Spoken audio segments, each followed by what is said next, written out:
I really thought it was pretty important to talk a little bit about what's going on in the market right now. And I know we are potentially rolling back and heading back into kind of, phase one of COVID. But I wanted to talk about lending. And I really wanted to talk about if you're a buyer, I mean, if you're a seller, obviously you want to know who's available and are lenders lending.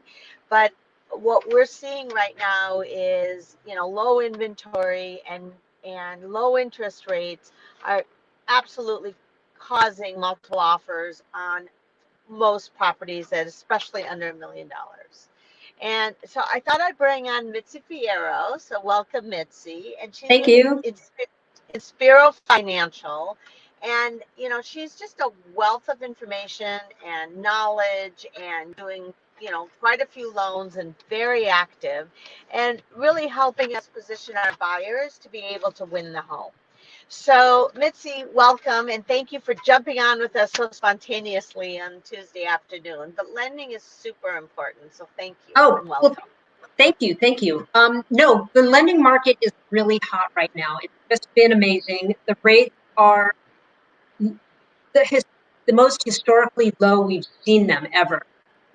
Conforming loans are, with decent, good credit and just a marginal down payment are in the high twos, low threes.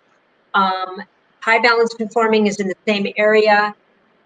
We are seeing a lot of people still able to get loans. You're a W-2 employee, you're still able to get a loan. It's going through rather seamlessly. If you're self-employed, you have a self-employed borrower. We're still lending. We're not giving anybody any haircuts on their income, but what's happening is we're supplying a profit and loss statement to illustrate that there is continued employment and continued income. But it is a hot market. And one of the things I'm going to tell you guys is one of the ways I'm seeing my clients winning their offers and multiple offers is by getting shortened contingency release dates and shortened escrow. That's been huge. I've had quite a few clients. We've been really aggressive on it, and we've won those deals by saying, hey, we have a loan contingency out in 10 days, a contingency done by 10 days, and we're promising a 25-day close. We really want to make sure that everybody's really prepared so we can make sure we meet those deadlines.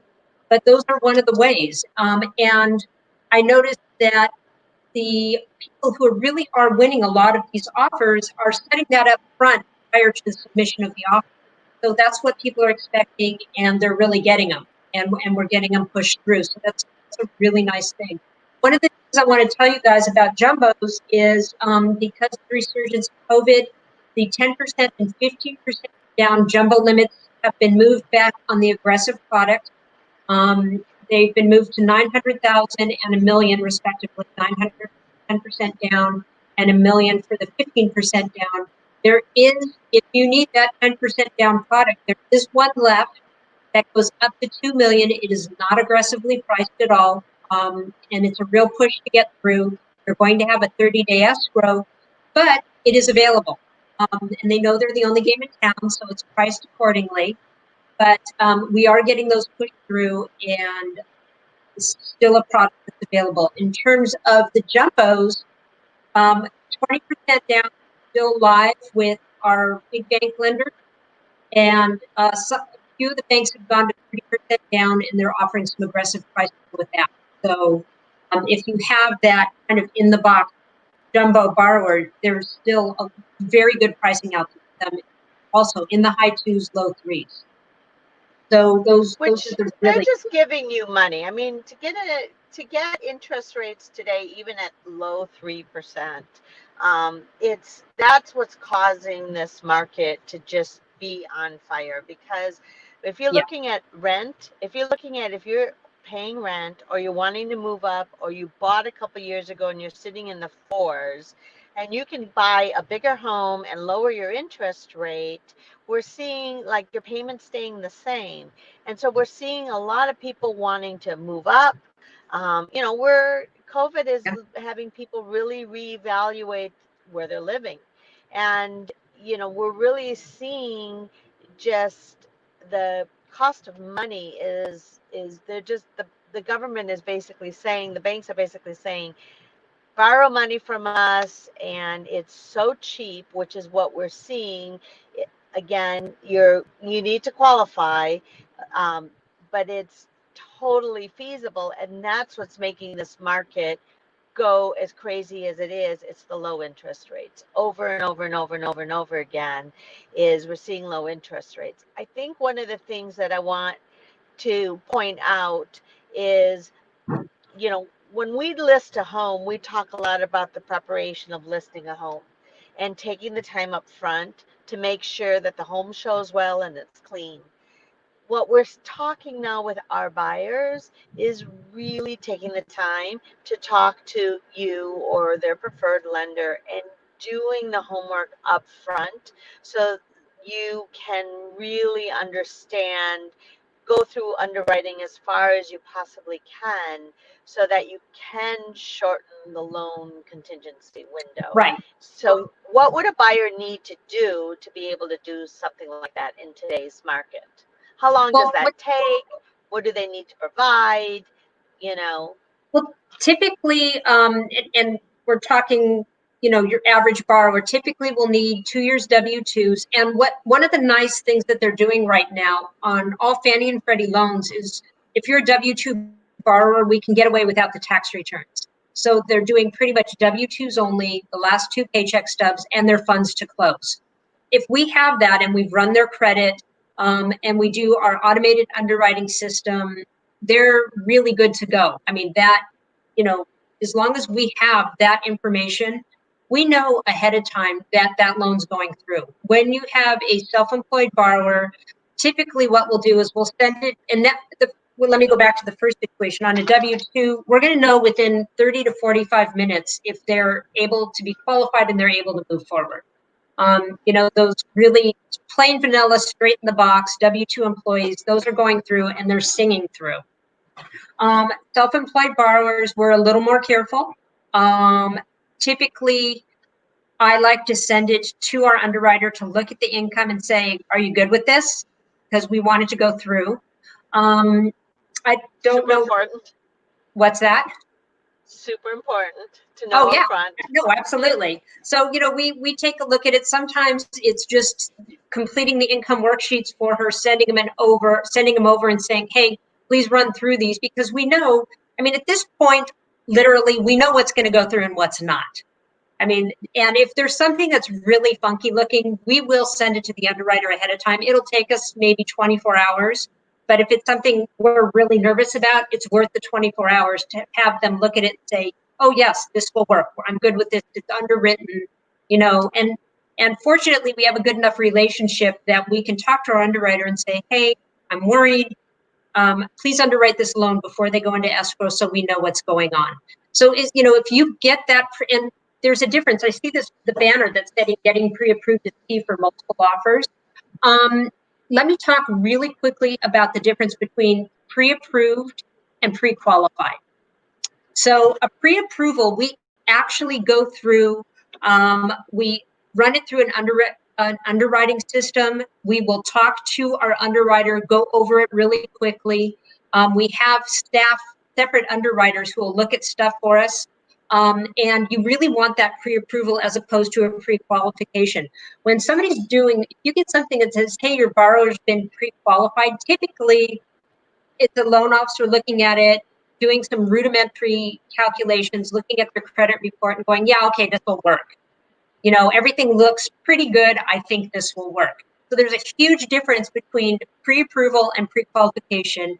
And I'm always pushing people, make sure you get completely pre-approved. There's a big difference. Make sure your letter says pre-approval. Even if you look at a letter that you've received from me, it will say subject to underwriter final approval. But the only thing that really pertains to is, making sure we've done the fraud alerts at the very end. These are just like kind of very typical final steps that people do. I think like 99.999% of the time, no weird fraud thing shows up. I think in 15 years, I've had it happen once. But, you only have to get stung once to be really, very careful. So, you really want to make sure that your buyers are literally pre-approved as opposed to pre-qualified. There is a significant difference. There's a significant difference in the way people approach it. So that's just another. So what I agree with you, because I think when we get offers and I see pre-qualified and I see that Yeah. they've have they really reviewed W-2s and their credit report, and have they really gotten documentation, or is it all verbal what the buyer told me? I mean, there's a big difference in the way people get Oh, yeah. pre-approval letters. So let me ask you a question. You hear it a lot. I don't want you to run my credit. This lender already ran my credit. I don't want to run my credit again. And you hear that a lot. And what's your response to a buyer who, we want them to, we just had a deal fall apart because the lender, was not qualified. And unfortunately, it was a lot of work for everybody. And they did not want to run their pre-approval, they did not want to run their credit. So tell me what the right answer is to that. Well, I will not give them a pre-approval, and what I'll ask them to do is I'll say, okay, well then you have your lender send me your full credit report, and I will manually input everything to see if it works in my system. Interestingly enough, I had a client who did that and said, don't run my credit, don't run my credit. And then came to me and said, oh my gosh, I have this pricing, can you beat it? I said, okay, well, send me your credit report. I kind of looked through the whole thing. And then they ended up going with me, and I reran their credit, and their credit came up like 75 points higher than it was a Wells deal. Came at 75 points higher than Wells Fargo, and their pricing went from, like, at the time when pricing was higher, 4.625 to 3.75, and I'm like, see. But you can calculate it if they're super adamant. I really prefer to run it. Not all credit companies are created equal. But if they are adamant about it, what I will do is I'll manually input it so I have everything. And Allie and I have both spent a lot of time with underwriters and asking them, over the years, like, well, how do you read credit reports? What specifically are you looking for? What's the first thing you look at? And we try to find all those little nuances, because I'm sure all of you have seen a credit report and they're just a jumble of numbers, and you look at it and you go, oh, what? But Mitzi, I have heard, and I don't know if that's true or not, if you're running it, like for the same thing within a period of time, Yes, you well, get I was hit. getting to that. Okay. So here's kind of the guideline. So having said that, I mean, like I said, if they're adamant, I'll manually input and pre-qualify them off of that. But I do tell them ultimately, listen, if they do it within about a 2-week period and it's only mortgage companies, they're not going to get a credit hit. Because super important. Yeah, because mortgage companies and credit companies expect you to shop for a mortgage. Nobody thinks you should just call one lender and go, oh, hey, you're the one for me. We don't like it, but reasonably they should shop. And I often tell people, yeah, you definitely should shop, because nobody's going to feel comfortable if they don't. They all want to feel that they're with the right person. They should interview a few people and ultimately reach the person that fits for them and gives them the best deal at the best price. Well, So and it's not always the best deal, because an eighth of a point and confirming that you can really close a deal yeah, is on a $500,000 loan, an eighth of a point is not a lot of money. And that is one of the things that I love to talk in closing, is sometimes our buyers, any buyer can get hung up a little over 10, 15, $20,000. And in this market, when the interest rate is 3.25 or under 3%, how much extra a month is it for a loan when you're going up? Is there a rule of thumb that you can look at to say an extra $10,000 is X amount of money? at $500,000, it's about a $40 difference per eighth. $500,000? Yeah. At $500,000 per eighth of a rate, it's about $40. Got it. But So, what if it's funny. so I guess that that's nothing. So my question is if It all depends on the how much, person. I mean, there's a lot of ways that we sell it. And when I'm talking to secondary and we're trying to negotiate, like if we're out in the market and we're not priced really well, and I'm talking to secondary to say, hey, we're out, we need to be more competitive. Right now, actually, we're super competitive, so I'm like super confident.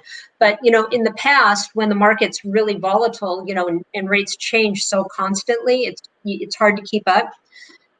Our rule of thumb is we can always sell an eighth for service, truly.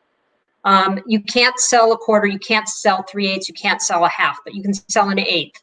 But one of the things, we also talk to borrowers about, because not everybody is really in tune to closing costs. No matter how many times we talk to them about it, once they see that number, it's still surprising for them.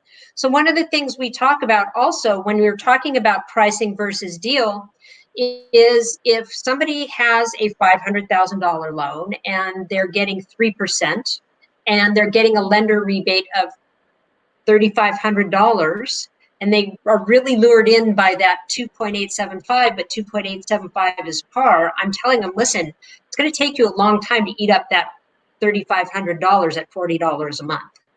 It's worth it to take the eighth higher to get that $3,500 rebate and closing costs. So when I say the best deal at the best price, it's not necessarily the lowest rate. It's what's best for that borrower. so And one last question is at an interest rate, because sometimes we tell a buyer, look, we want you to win the house, and sometimes going up $10,000 or $20,000 is, how much more is it to go up in your monthly payment to go up $10,000 or $20,000 when these low it, interest rates are at 3%, 3 1/8? pennies. It's pennies. It's So is sometimes there a it's rule of thumb $2 or $3, literally. on a $20,000? Yeah, over 30 years. It's very, very low. I So, I would have to calculate it out at a rule of thumb off the top of my head, but it's just going to be a few dollars a month. It's not going to be significant at all. so buyers, if you're out there and you're watching this and you're hearing what's going on in the market and you're thinking, A, can I get a loan? Yes. B, is it competitive out there? Yeah. Absolutely. What should you be doing? Call Mitzi, call another lender, make sure you go through the underwriting process, get as pre-approved as you possibly can.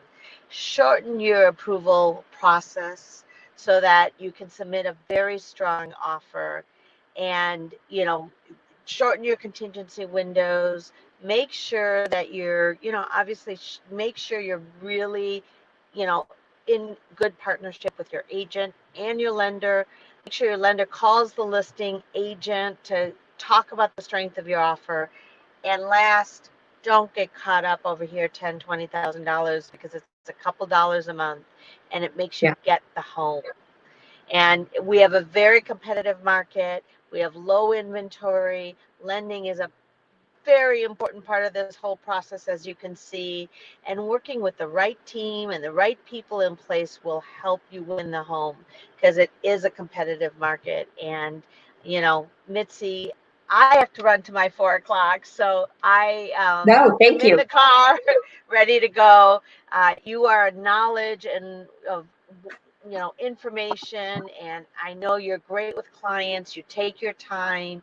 They can meet with you in person. They can meet with you, on Zoom or over the phone, Yeah. however a buyer wants to. But certainly when you get a pre-approval letter from Mitzi or any, lender that we recommend, we know they're going through all of this work. And, we appreciate you. We appreciate you as a partner. We think we know you can help us help our buyers. And that's really what's so important. Well, thank you. Thank you. No, we are loving working with all of your realtors, and every single one of them has just been so experienced and so wonderful. So it's great to have a partner who's willing to fight for their clients like your team is. Wonderful. All right. That's a good Tuesday tip on that note. Have a great rest of the Tuesday, and we'll see everybody next week. Thanks so Thank much, you. Mitzi. Bye.